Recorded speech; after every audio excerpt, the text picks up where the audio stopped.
Changa 69 talik ekan. Hamma joydan moy oqib ketgan ekan. Mana tomchi sveji. Bu oldi sanlida qo'yib yuborgan.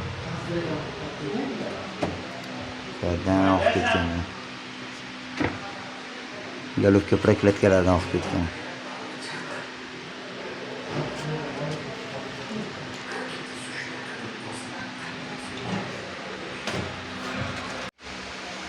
Hop, changa 69 talik motor olib qoluvdi. Bularda bo'layotgan narsa klapan siqilgan. Klapan kuygan. Ochuvdi, hozir mana moylar zo'r ekan, top-toza turibdi, lekin bunaqa kamdan kam chiqadi, bunaqa. Yetishyotdi, har galani qora chiqadi, mana oq chiqqandan olib qo'yamiz. Lekin moylariga zo'r ekan, arqatda gap bo'lishi mumkin emas. Zo'r xullas moylari. Mana shunaqa moylardan qo'yilsa, motor umri ham uzoqroq bo'ladi. Ancha-muncha xizmat qilib beradi. Hop, keyin bu toza ochganimizda, mana patrubkadan mana shu tegidan qo'ygan ekan xamut. Mana xamutdan sekin sizib chiqaryapti. Patrubka qotib ketgan. Ko'p joy tegib qolgan mana. Bu patrubka o'zi bunaqa qirra bo'lmaydi, sal qisqaroq bo'ladi. Sal mamundoroqlardan aylanib ketish kerak bo'lgan. Bu mana datchiliga tegib qolgan bu o'zi. Datchiga teganiga mana shu joy ishqalanadi. Vibratsiyada. Mana dajman temirni ham ko'chirib olgan. Ular hammasini oz qilib, patrubkadan kichkina patrubka o'zini zavodskiy holidagi qo'yib to'g'rilab beramiz, xudo xolos. Imkon qadar sabablarni qilib beramiz. Lekin moy zo'r ekan. Moyga qo'yib qolim, moy zo'r ekan.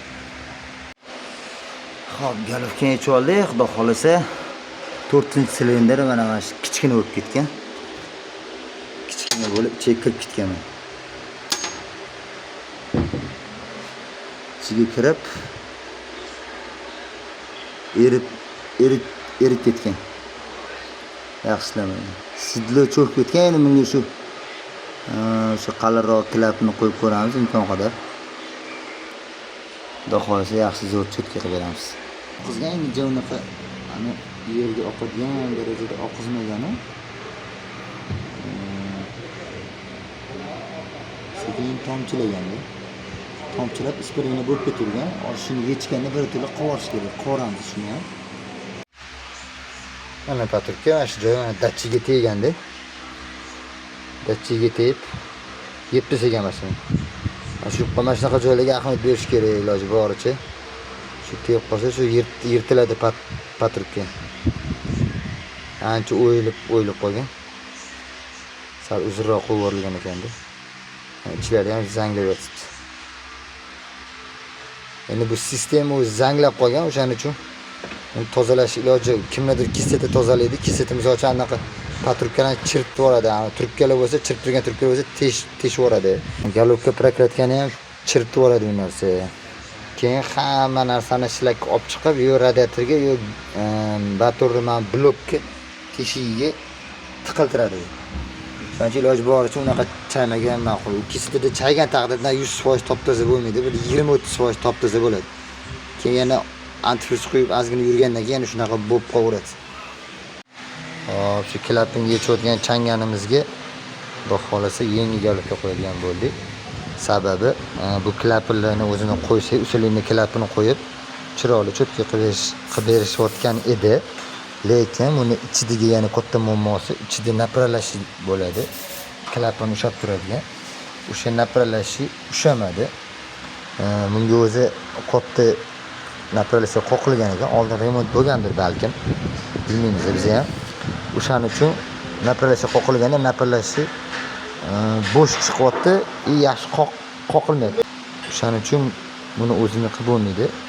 To'kurlar o'zi ham maslahat bermadi. 50-50 bunga bez garantiya ish bo'ladi. Agar naplashi tushib ketadigan bo'lsa, porshin orasiga tushib, porshin sindirib oladi. Bloklarni ham yorib olish ehtimoli bor. O'shaning uchun buni qilmaydigan bo'ldi. Mana ko'rish ozgina qo'shib, shu yangi galovka qo'yib oladigan bo'ldik. Lekin harakat qildik, imkon qadar buni qilishga harakat qildik. Endi bu ichidagi napralashi suv juda katta muammo, o'shaning uchun buni qilmaydigan bo'ldik.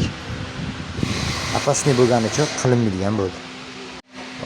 Yangi galovka hamma narsasi tayyor bo'ladi. Samnigi, napralashlari hammasi tayyor bo'ladi. Hop, mana o'sha patrulga yachidan qochib ketdi, hisoga xalaqit qilmayapti. Halochi temayapti, Xudo xolasa cho'tki.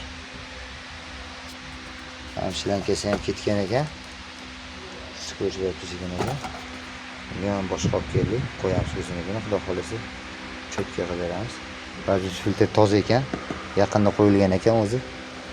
Ochib, qoqib tozalab oldik. Xudo xolasa yaxshi.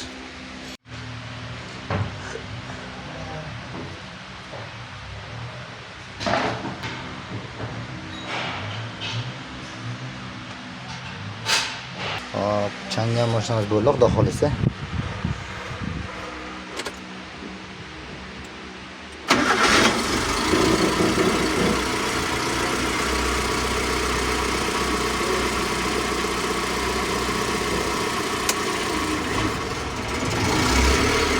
Gazga o'tganda Xudo xolasa sal qaltirib bo'lsa, ozgina apketga bo'lish kerak. Benzinda apketga bo'lsa yaxshi bo'ladi, chunki galovga yengga klapa sidloliga o'tirib olish kerak. Kompressiya zo'r usha bo'ladi. Shuning uchun iloji boricha benzinda bo'lish kerak.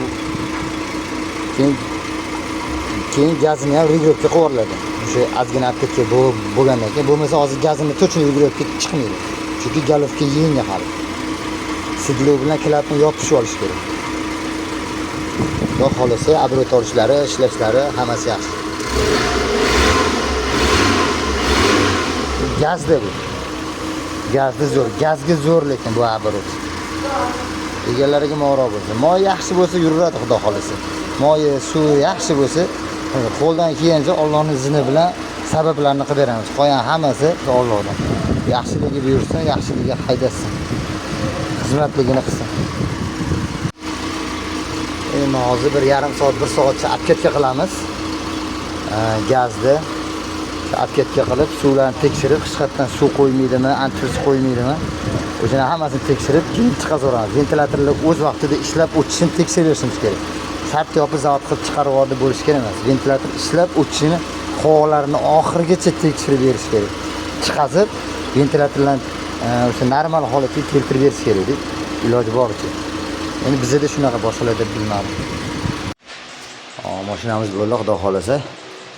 Terlari qop-qora. Hech narsa oqmagan. Qo'ldan kelgancha mo'yka qilingan. Mo'ykaga ahamiyat bermaymiz. Galovkalar yangi, bu hammasi mana eski moylar hammasi. Yangi moy yo'q, qop-qora, Xudo xolasa. Hammasi top-toza turibdi. Terlari hech narsa oqmagan. Qop-qora, top-toza turibdi. Bu oqqani havo chiqarganda oqqani. Tek atroflar hammaga Xudo xolasa chetki. Ventilyatorlarni ishlatib, hammasini polni oxirigacha qilib qilindi Xudo xolasa.